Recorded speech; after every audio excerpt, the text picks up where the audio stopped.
So this is the Sketchbook Pro version. So in this video you will see how to create a flipbook.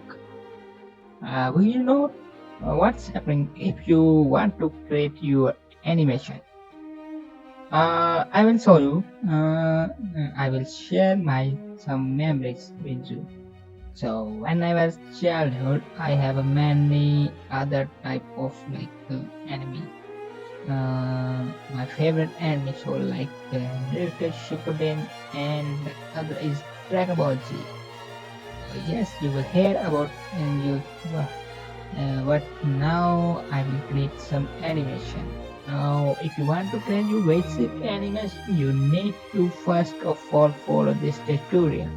So without wasting any time, first of all, so like our video and subscribe our channel. So this is very interesting video for you. So you see how can I setting my flipbook in the Sketchbook Pro. I have the Pro version. If you have any other version, that's also compatible with your PC, laptop, MacBook, or your tablet also.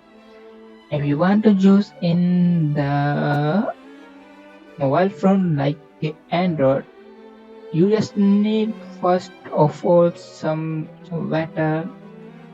Okay, but not. You need only pen tablet.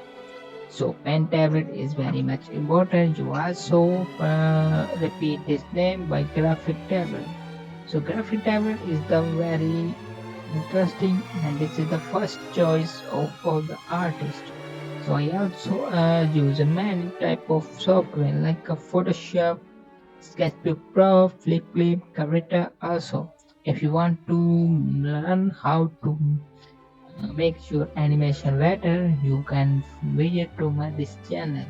So this is my first video. Please guys support me and you will be very interesting. You have interest of animation. So I also to create my own animation. At this time, you choose the number of frame here. That's either 50 or 25 frame per second. So first frame we need to draw some extra object. So my first project is the bouncing ball. So without any time, you will see how I created the bouncing ball. So let's get started. So don't forget to like and subscribe my channel.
Now go to the subscribe button and hit on the subscribe button. Also like my video and the clip and the comment below the comment section. I promise you guys next time I have another interesting tutorial and now I might share my all the knowledge with you. If you support me channel, I will also support with my knowledge. So comment below and like our video and subscribe please and keep supporting us. So thanks for watching. Stay tuned for the next video.